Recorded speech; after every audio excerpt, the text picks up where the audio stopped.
time for the best coverage of the top stories in sports. The Sports Wrap with Jason Page starts now. Yes, it does. Thank you, Chad Erickson. Great to have you with us on this Friday edition of the program. A program that will include Tino Pattigno because it's a NASCAR Friday, of course. Talk about last week's thrilling finish in Kansas, this week's race in Darlington. Brian Mahoney of the Associated Press covers all things New York professional basketball, also covers Team USA. He will hang out with us for a segment, get some thoughts with him on where the Knicks go with this roster. They're missing everybody. Who's going to get the minutes that OG Anunoby was going to get? We'll talk about that with Brian Mahoney and talk about the Knicks' injury issues a bit, but we do start things with my man Sam Yarnell, who is here. Talk about the Celtics. Look, Celtics and Cavaliers, it feels like deja vu all over again. Game 1 against the Heat, Celtics blow out the Heat. Game 2 against the Heat, the Heat shoot out the lights and find a way to win Game 2. We told you after Game 2 they would not win the series, that I wasn't worried about Boston in that series, and I say the same thing now. Despite the fact that Jason Tatum is not playing great basketball, they are still better than this Cavaliers team.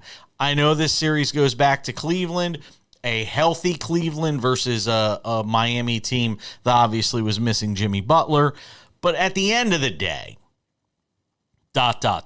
I mean, we know the Celtics are the better team here.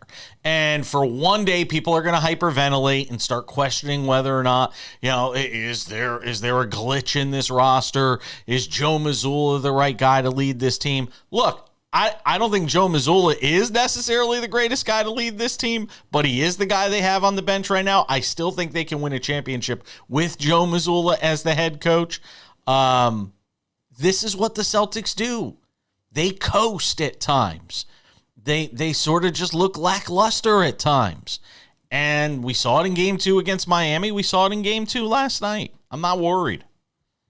So we agree on a lot of the things, on a lot of the things you just said, Jason, but I actually am starting to worry about the Boston Celtics for not necessarily them coming out, like you said, kind of nonchalantly in this game, just foot not on the gas. Nope. It was the way that the foot wasn't on the gas for me. By the way, I think that you and I both very clearly established before these playoffs even began, if Joe Mazzulla doesn't at least go to the NBA Finals and win a couple of games with this Boston Celtics team this year, he's got to be out. There's no chance you can give him more run, or some wholesale change has to be made up in Boston. What I said about the way this team lost this game, specific moment that came to mind, it's burned into my head, and it's going to stick with me for the rest of the playoffs. First half is winding down. I want to say there are about 25 seconds left. Tie game, and Jaylen Brown is bringing the ball up the floor. I saw this. Crosses over to his left hand. His famous Jaylen Brown left hand. And what does he do when he tries to cross back over? He throws the ball into Donovan Mitchell's chest. Donovan Mitchell catches it, runs down to the other end. They didn't end up scoring. But that, to me, crunch time moment, tie game, coming down to the buzzer, about to go into the locker room. You have a chance to give your team the lead heading into halftime if you're Jaylen Brown, the highest paid player on this team, who's really been, the third or fourth best player on the team this playoffs? I mean, Derek White's been the best. Yes. Jason Tatum's probably been the second. Yeah.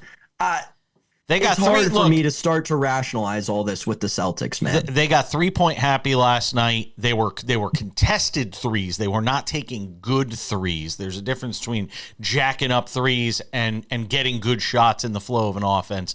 They did not look good last night. And by the way, more proof of the fact that Joe Mazzulla could be in big trouble if this team doesn't at least reach an NBA final. The fact that Frank Vogel is now available, which we'll get to coming up in a couple of minutes. Mavericks and Thunder, I am not shocked in the least that the Thunder were able to, that the Mavericks got a win in Game 2. We all know this is going to be a long series. There's going to be a lot of back and forth here.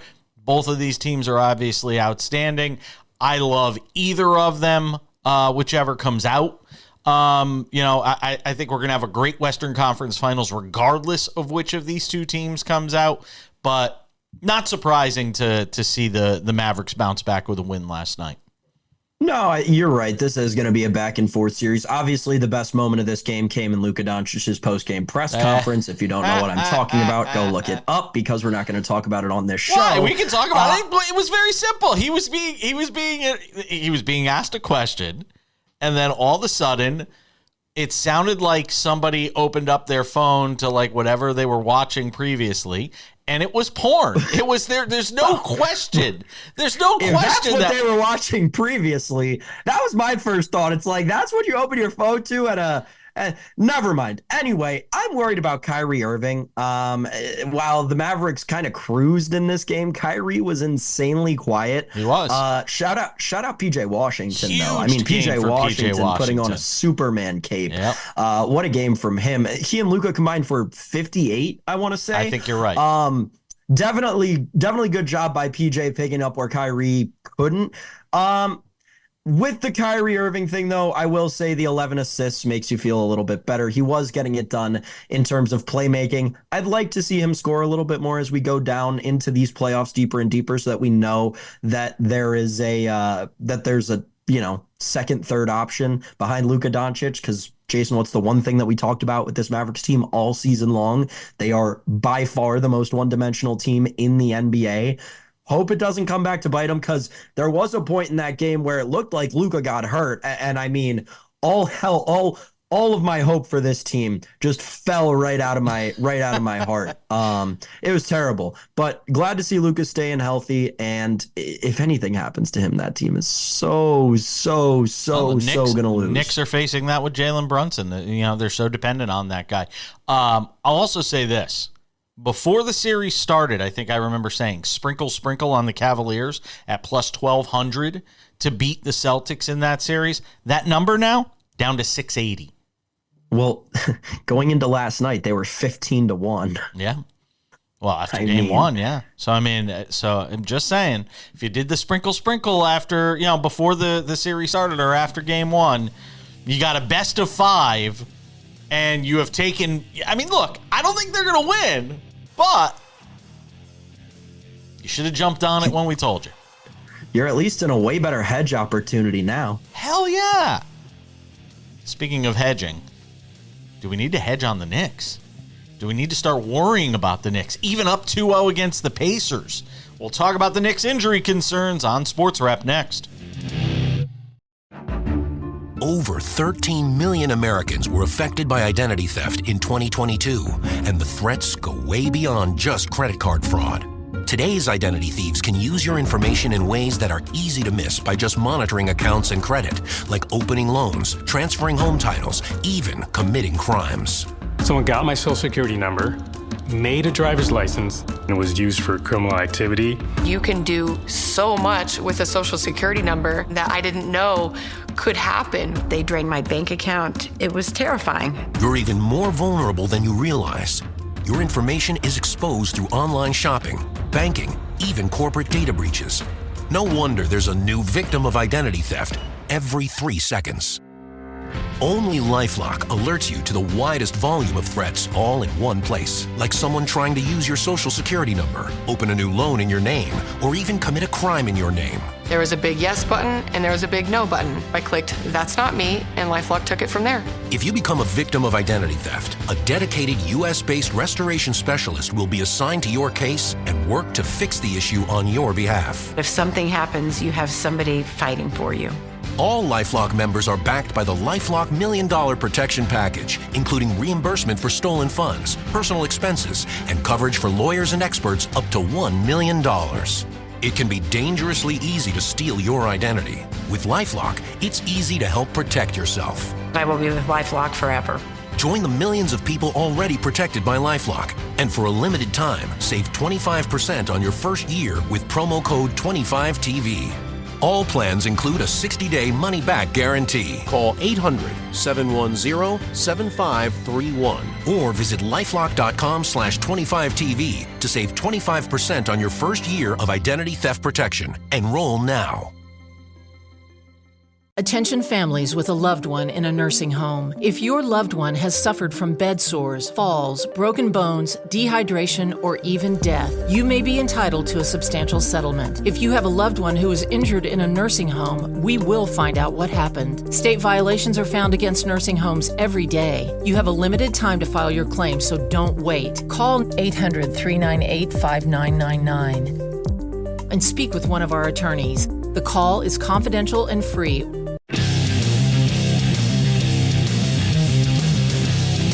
The one and only Sports Wrap continues on this Friday. We'll be joined by Brian Mahoney of the Associated Press, friend of many programs I have hosted. Makes his debut on Sports Wrap. Talk about this Knicks Pacers series, which Sam and I are going to talk about for a few minutes now.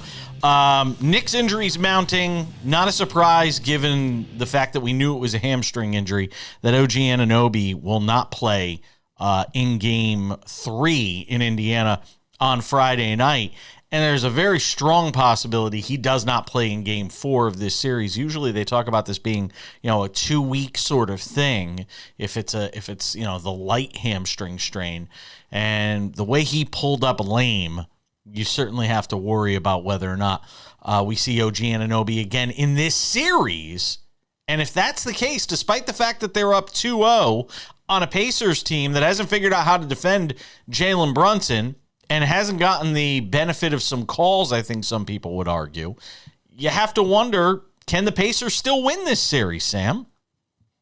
Jason, it's hard to say no when you think about the situation that the Knicks have kind of been put in by a myriad of things, right? The injuries you just referred to, the nature of how that team plays basketball, the thing that we talk about seemingly every day on the show. Pedal to the metal. That team is very much, I don't want to say that they're like the Dallas Mavericks, because the Dallas Mavericks have one insanely out of this world alien good player.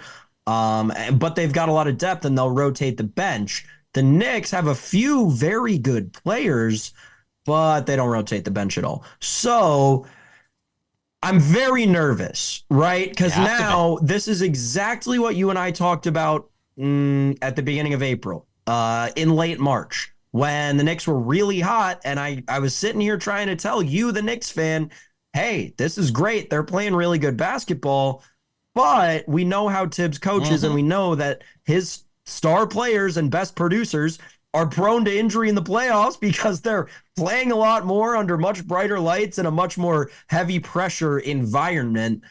I'm worried about the Knicks. I would probably take the Pacers right now if I were a betting man, which I am. To win the series or the game? In the series. Oh, no, not the. I mean, first of all, I wouldn't. If we're talking about betting them, I wouldn't take them because I still don't think it's enough value at plus 270 for a team that's down 2-0. Yeah, right.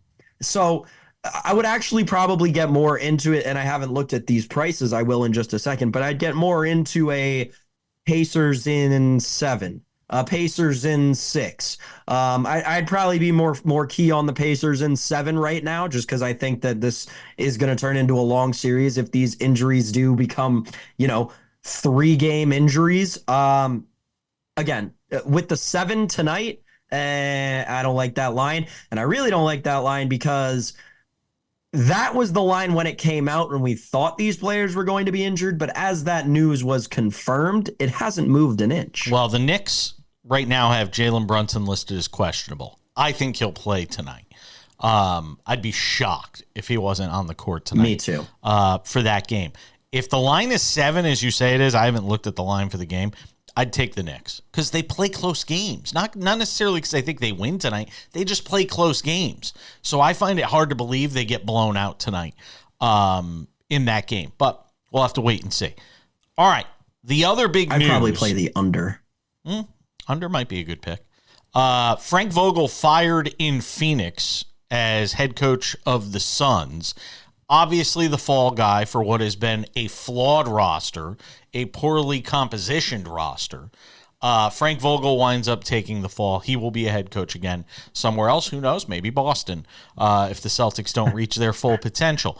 Now, the interesting news is that Shams Charania on Friday is reporting that Mike Budenholzer is getting that job. Now, it had been said yesterday he might get it. He was a strong candidate. Sharania is saying he's got the job. I don't know I can't understand sometimes why top-notch coaches, championship coaches, take the jobs they take. Whether it's the paycheck, look, sometimes we question when players go to bad situations because they want to take the paycheck. They want the bag. Sometimes I wonder if coaches do the same thing. If they just take the bag knowing that a situation is going to be a train wreck. Because as currently comprised, I don't know why any self-respecting top-level head coach says, oh yeah, Frank Vogel couldn't win there. The coaches before that couldn't win there. But I'm going to be the guy that can make Bradley Beal, Devin Booker, and Kevin Durant work. When Kevin Durant doesn't even want to talk to the head coach. You got Kevin Durant, who didn't even talk to Frank Vogel over the last couple of months of the season, according to all published reports that are out there. Published reports. So to me, I don't know why anybody's taking that job. I hear you. I mean, so this is an interesting discussion that Jason and I did have a little bit off the air.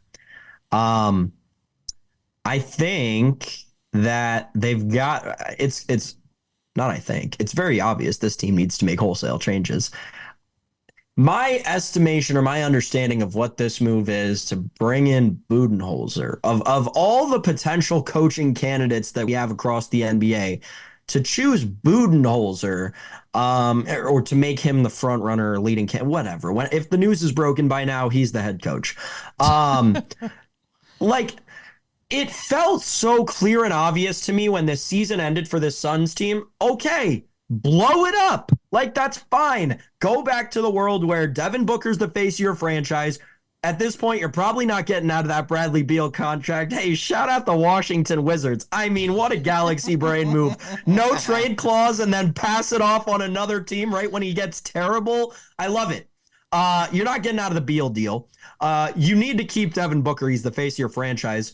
There's been so much talk about moving Kevin Durant. I mean, he's taken up nearly 40% of your salary cap, $51 million next year.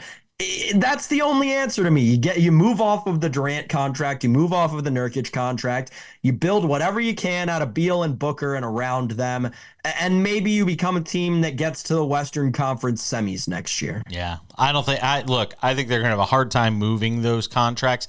And if the move was to blow it up, I don't think you fire Vogel. Right. I just don't see why you would, unless he had lost all the respect of the guys in that locker room. And I think he had. Because think about the ending of that series with Bradley Beal. There was clearly tension there. Mm-hmm. If they were blowing it all up, they could have gone with a younger guy, a more analytically driven guy. Yeah. Hire Jacques Vaughn or something. I don't know. Yeah, While you're rebuilding the thing. That makes sense to me. Brian Mahoney talks about the Knicks and their injury woes from the Associated Press next on Sports Wrap.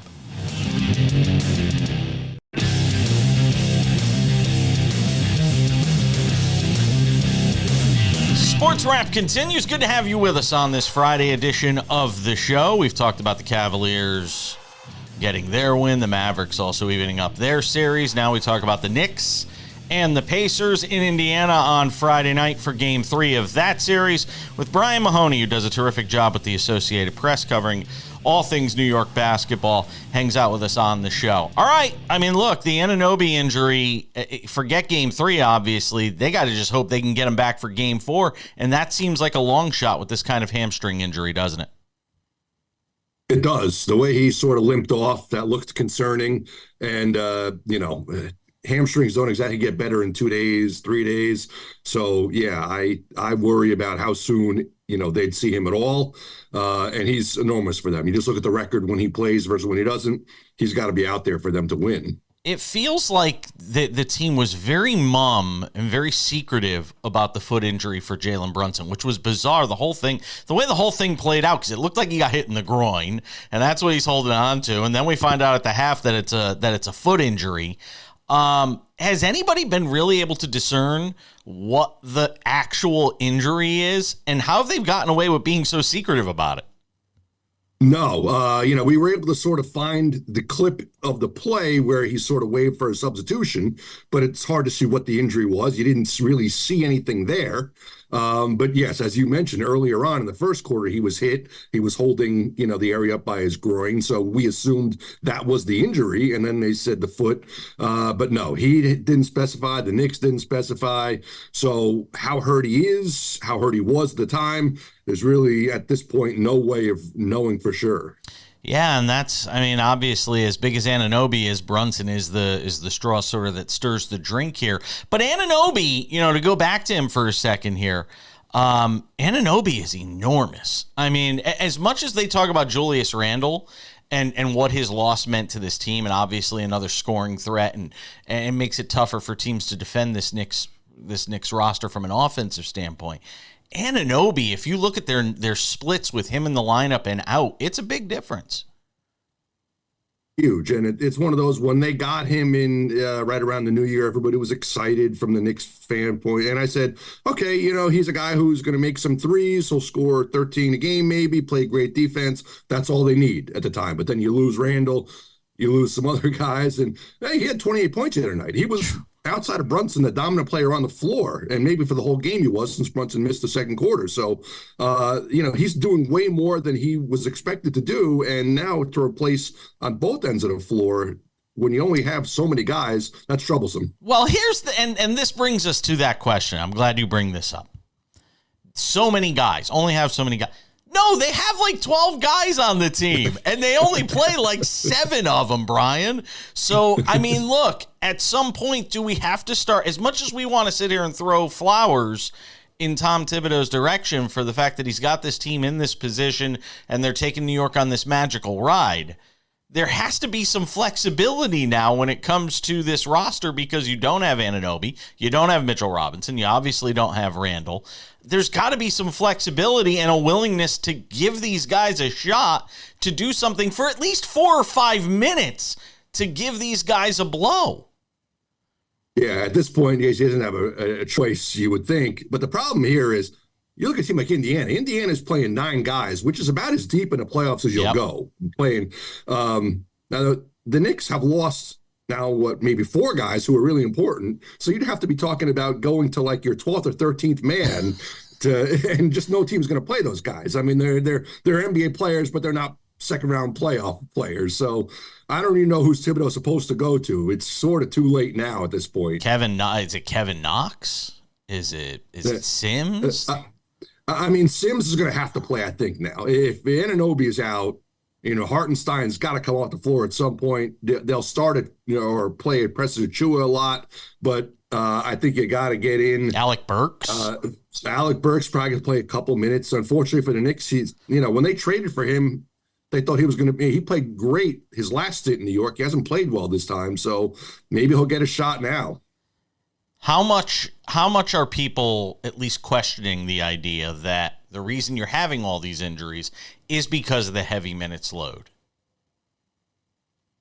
I think that's always going to be the case, Jason. And here's the thing about it. Obviously, you could say maybe Anunoby played too many minutes and that can wear down a hamstring.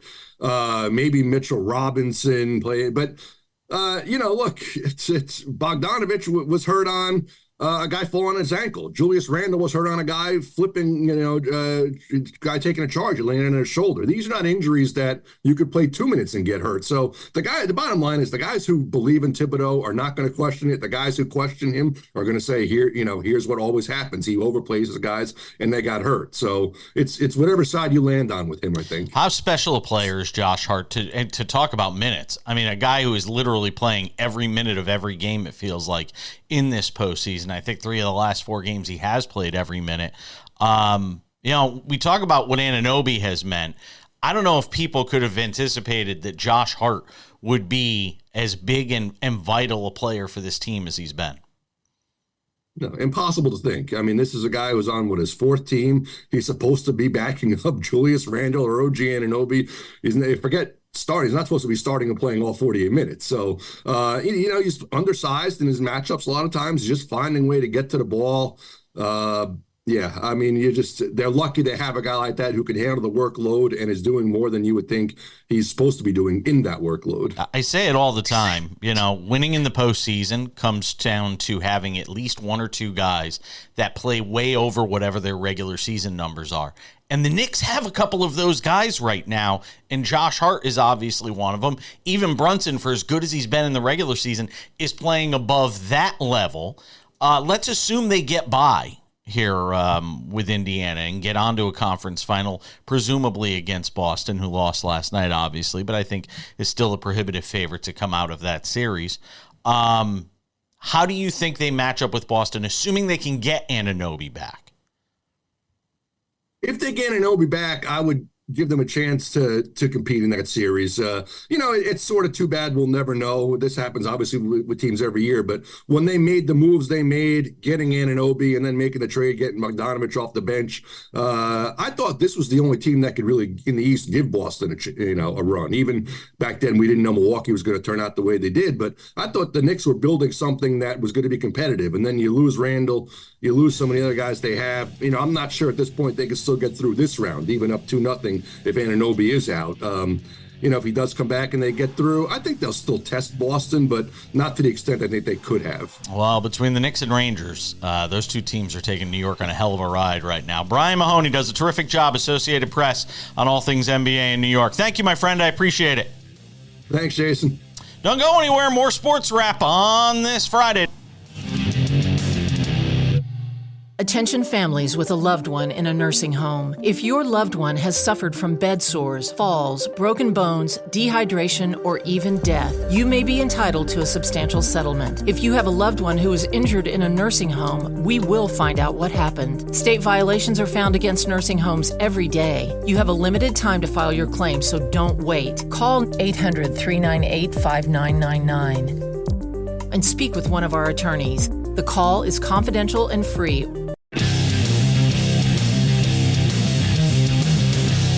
All right, it's Friday on Sports Wrap, and that can only mean one thing, ladies and gentlemen.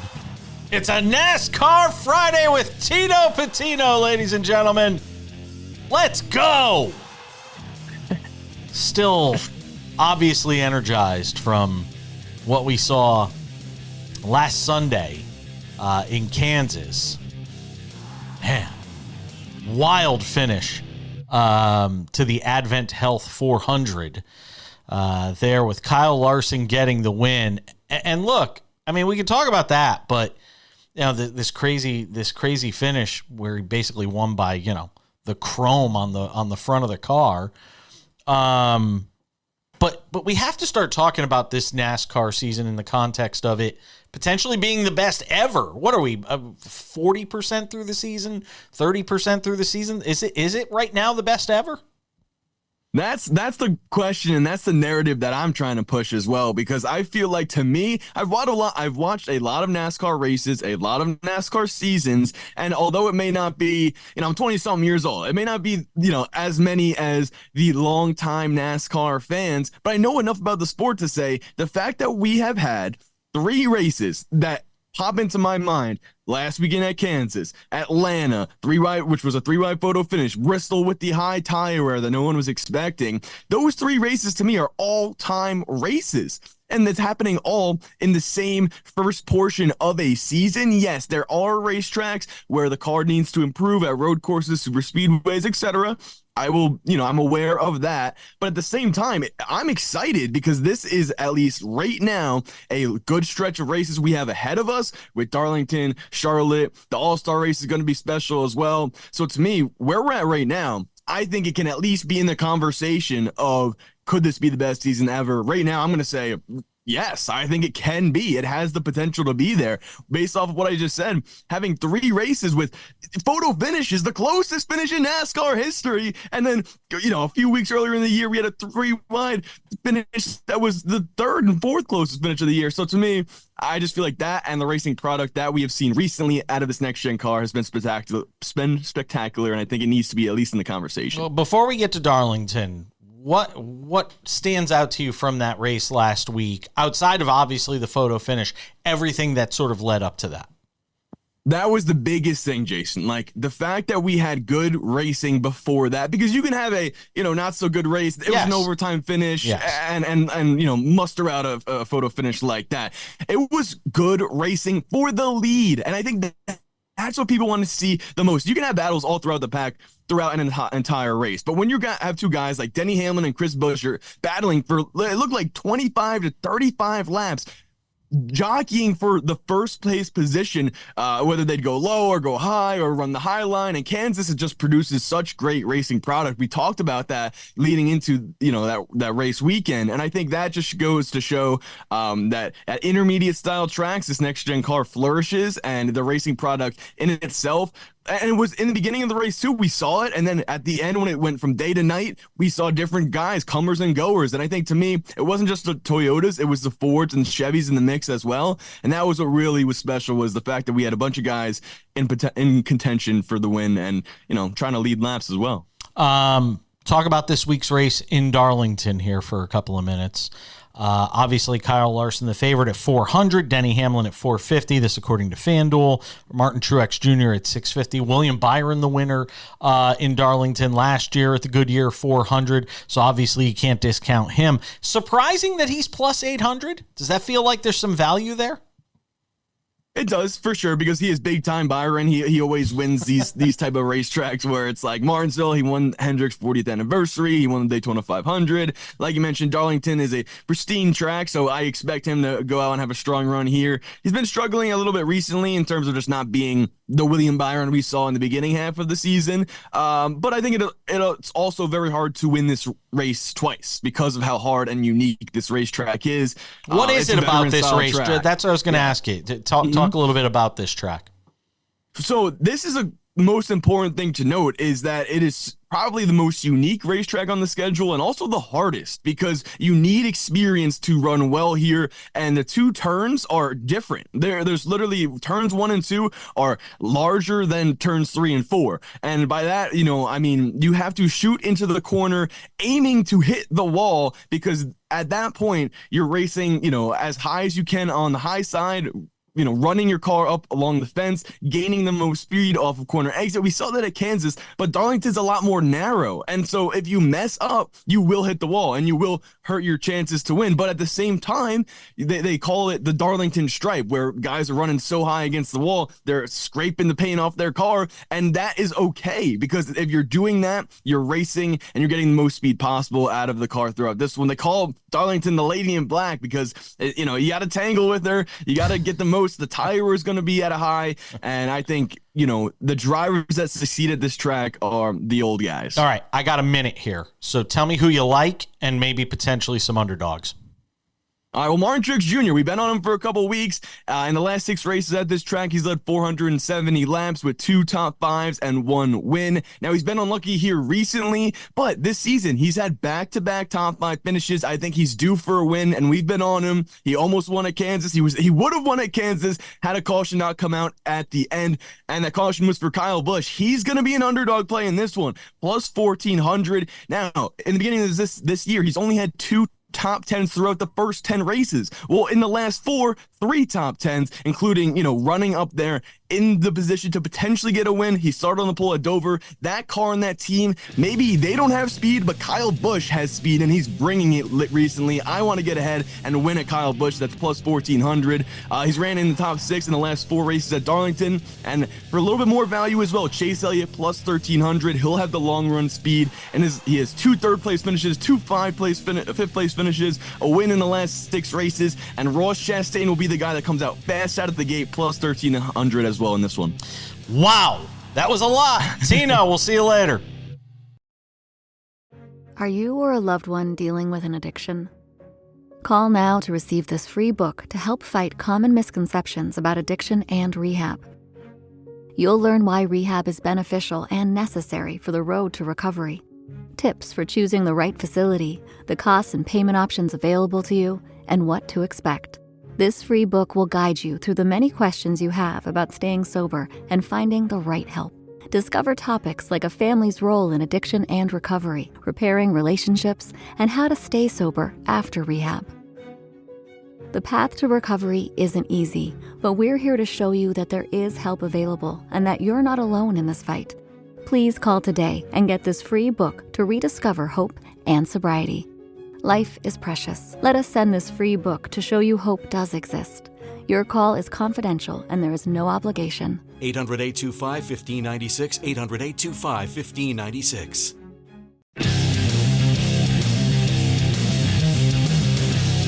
Odds and ends coming up in 10 minutes. Caitlin Clark's debut for the Indiana Fever.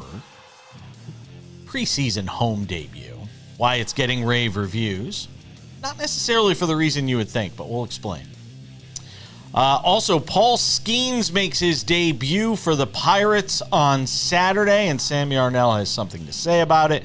But first, something to consider, Sam Yarnell. Who would have thunk it?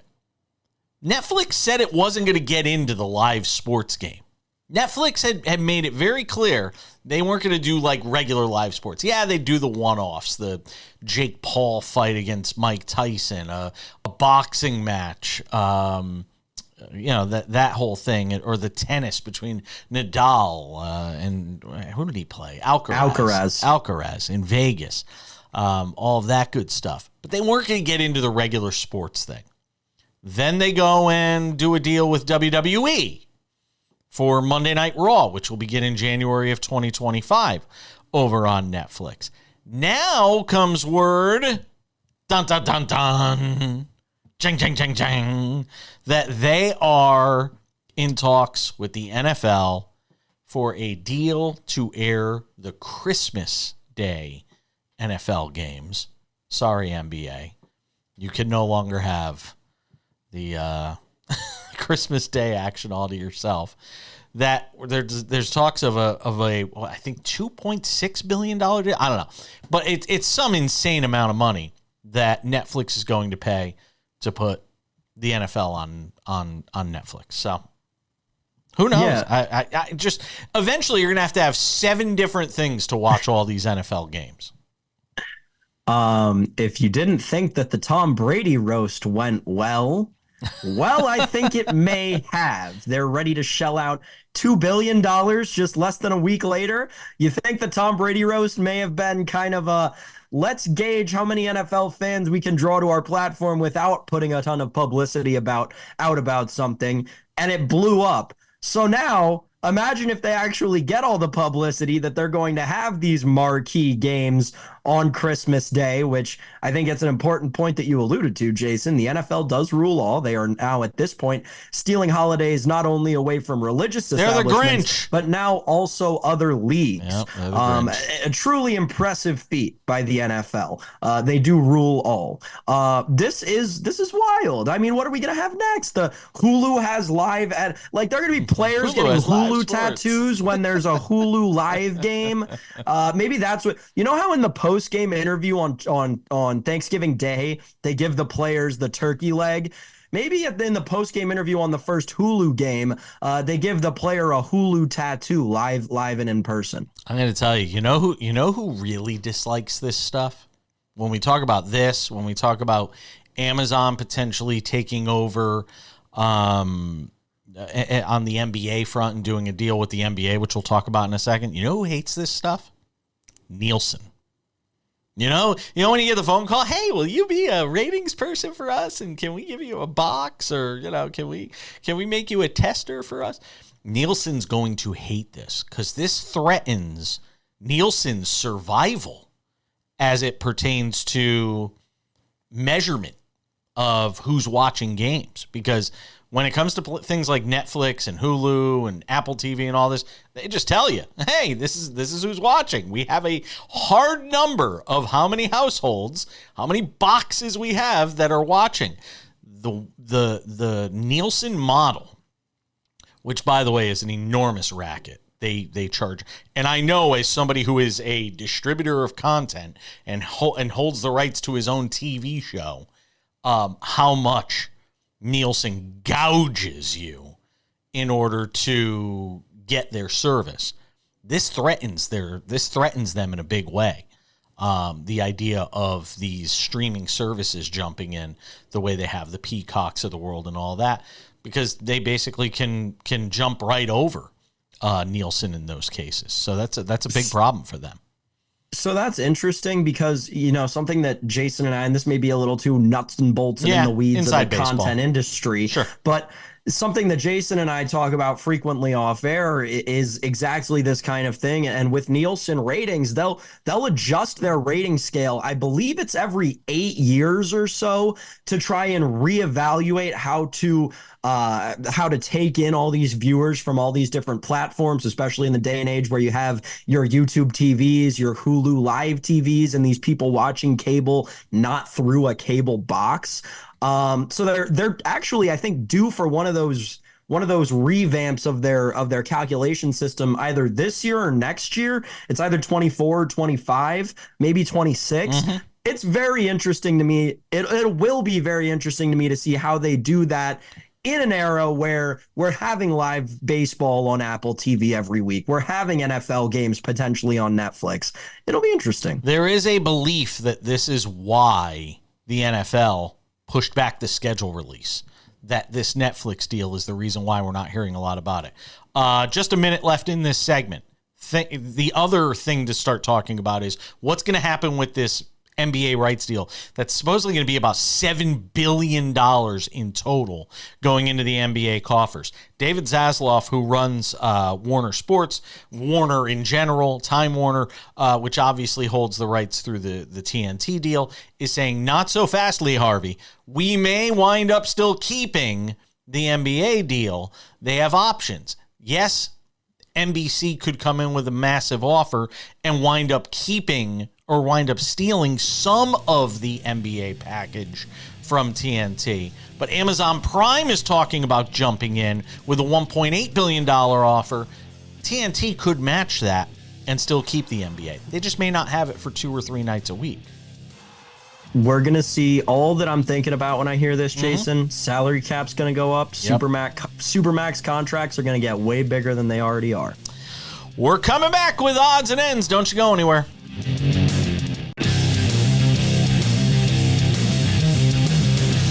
All right, before we wrap things up, this reminder, check out the vodcast version of Sports Wrap, available for you every day. Spotify, Apple Podcasts, Google Play, iHeartRadio, TuneIn, anywhere you get your podcasts. You can watch the show there every day, or just DVR us wherever you're watching us on television. That's another way to do it. Without any further delay, time for some odds and ends.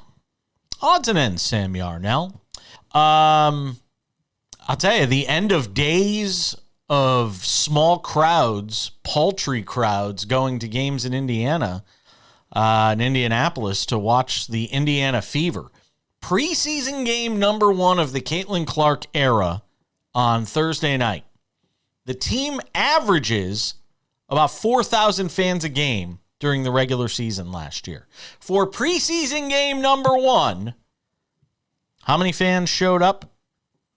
13,000 plus. She's Taylor Swift. She's her own economy at this point. I mean, she really is. I mean, what she's going to do think about it. It's not just, it's a trickle down. It's fans in the game. It's concessions. It's the local economy, people going out and, 20 times a year now having 13 to 15,000 fans a game at Gamebridge Fieldhouse as opposed to 4,000. She is going to drastically impact. And it's not just there. It's every city she goes to. It's going to be like the Beatles. It's every city she goes to that she's going to have this impact. I don't think it can be overstated. Yeah, you're right. It can't. When's the last time 13,000 people went to any WNBA preseason game? That should tell you all you need to know. I don't think it's ever been done. I'd be very surprised if it had. Caitlin Clark is special. Breaking news this hour.